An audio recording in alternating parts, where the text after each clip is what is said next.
ಶ್ರೀನಿವಾಸ್ ಪರವಾಗಿ ಪ್ರಚಾರ ಮಾಡೋಕ್ಕೋಸ್ಕರ ಹೋಗ್ತಾ ಇದ್ದೀನಿ. 5 ವಾರಕ್ಕೆ ಮತ್ತೊಮ್ಮೆ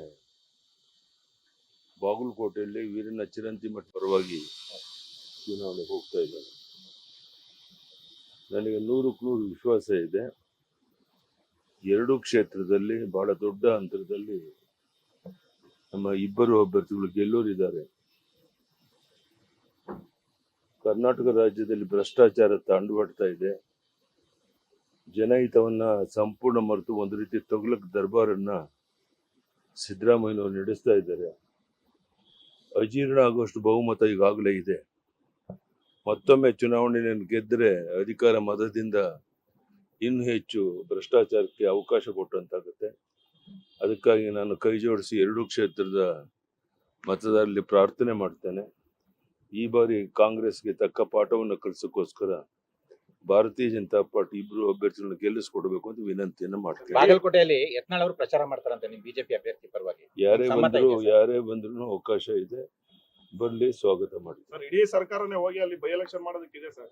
ಸಿಎಂ, ಡಿಸಿಎಂ, ಸಚಿವರೆಲ್ಲ ಕೂಡ ಅಲ್ಲಿ. ಅದ್ರ ಅರ್ಥ ಏನ್ರಿ? ಇಡೀ ಸರ್ಕಾರ ಸ್ವತಃ ಮುಖ್ಯಮಂತ್ರಿಗಳು 4-5 ಸಲ ಕೂತಿದ್ದಾರೆ ಅಂದ್ರೇನೆ ಚುನಾವಣೆ ಸೋಲಿನ ಭಯ ಅವ್ರನ್ನ ಕಾಡ್ತಾ ಇರುವಂತದ್ದು ಸ್ಪಷ್ಟವಾಗಿ ಗೊತ್ತಾಗುತ್ತೆ. ಸೊ ಜನ ಇದಕ್ಕೆ ತಕ್ಕ ಪಾಠವನ್ನು ಕಲಿಸಬೇಕು ಅಂತ ವಿನಂತಿಯನ್ನು ಮಾಡ್ತೇನೆ. ಹಿಂದಿ ಭಾಷೆ ತೆಗೆದವ್ರೆ ಸರ್, ರಾಜ್ಯದಲ್ಲಿ ಕಡ್ಡಾಯ ಇಲ್ಲ, ಹಿಂದಿ ಭಾಷೆ ಕಡ್ಡಾಯ ಇಲ್ಲ ಅಂತ ತೀರ್ಮಾನ ಮಾಡಿದ್ದಾರೆ ರಾಜ್ಯ ಸರ್ಕಾರ. ಆ ಬಗ್ಗೆ ಸದ್ಯಕ್ಕೇನು ಮಾತನಾಡಕ್ಕೆ ಇಷ್ಟಪಡೋದಿಲ್ಲ. ಬಹುಶಃ ದೇಶದ ಉದ್ದಗಲಕ್ಕೆ ಹಿಂದಿ ಭಾಷೆ ಇಲ್ಲದೆ ಇದ್ರೆ ಬೇರೆ ಭಾಷೆನಲ್ಲಿ ಮಾತನಾಡಕ್ ಬರೋದಿಲ್ಲ. ಹಾಗಾಗಿ ಹಿಂದಿ ಮಾತನಾಡೋದನ್ನ, ಹಿಂದಿ ಕಲಿಯೋದನ್ನ ಅಪೇಕ್ಷೆ, ಅದನ್ನು ತಪ್ಪು ಅಂತ ಹೇಳುವಂಥದ್ದು ನಾನು ಒಪ್ಪೋದಿಲ್ಲ. ಆದರೆ ಕೆಲವರು ತಮ್ಮದೇ ಆದಂಥ ಮಾತುಗಳನ್ನ ಮಾತಾಡ್ತಾರೆ. ಇದು ಕನ್ನಡಕ್ಕೆ ಮಾಡೋ ದ್ರೋಹ ಅಲ್ಲ. ನಾನು ಅತ್ಯಂತ ವಿನಯದಿಂದ ಕನ್ನಡಿಗರಲ್ಲಿ ವಿನಂತಿ ಮಾಡ್ತೇನೆ, ಹಿಂದಿ ಭಾಷೆ ಕಲಿಯೋದ್ರಿಂದ ಕನ್ನಡಕ್ಕೇನು ಆಘಾತ ಆಗೋದಿಲ್ಲ. ದಯಮಾಡಿ ಈ ಬಗ್ಗೆ ಗೊಂದಲವನ್ನು ಉಂಟು ಮಾಡೋ ಕೆಲಸ ಮಾಡಬೇಡಿ ಅಂತ ವಿನಂತಿಯನ್ನು ಮಾಡ್ತೇನೆ. ನಂಗೆ ಗೊತ್ತಿಲ್ಲ ಯಾವುದನ್ನು. ಪರವಾಗಿ ಚುನಾವಣೆಗೆ ಹೋಗ್ತಾ ಇದ್ದಾರೆ. ನನಗೆ 100% ವಿಶ್ವಾಸ ಇದೆ. 2 ಕ್ಷೇತ್ರದಲ್ಲಿ ಬಹಳ ದೊಡ್ಡ ಅಂತರದಲ್ಲಿ ನಮ್ಮ ಇಬ್ಬರು ಅಭ್ಯರ್ಥಿಗಳು ಗೆಲ್ಲೋರಿದ್ದಾರೆ. ಕರ್ನಾಟಕ ರಾಜ್ಯದಲ್ಲಿ ಭ್ರಷ್ಟಾಚಾರ ತಾಂಡವಾಡ್ತಾ ಇದೆ. ಜನಹಿತವನ್ನ ಸಂಪೂರ್ಣ ಮರೆತು ಒಂದು ರೀತಿ ತೊಗಲಕ್ ದರ್ಬಾರನ್ನ ಸಿದ್ದರಾಮಯ್ಯನವರು ನಡೆಸ್ತಾ ಇದ್ದಾರೆ. ಅಜೀರ್ಣ ಆಗುವಷ್ಟು ಬಹುಮತ ಈಗಾಗಲೇ ಇದೆ. ಮತ್ತೊಮ್ಮೆ ಚುನಾವಣೆಯನ್ನು ಗೆದ್ದರೆ ಅಧಿಕಾರ ಮತದಿಂದ ಇನ್ನೂ ಹೆಚ್ಚು ಭ್ರಷ್ಟಾಚಾರಕ್ಕೆ ಅವಕಾಶ ಕೊಟ್ಟಂತಾಗುತ್ತೆ. ಅದಕ್ಕಾಗಿ ನಾನು ಕೈ ಜೋಡಿಸಿ 2 ಕ್ಷೇತ್ರದ ಮತದಾರರಲ್ಲಿ ಪ್ರಾರ್ಥನೆ ಮಾಡ್ತೇನೆ.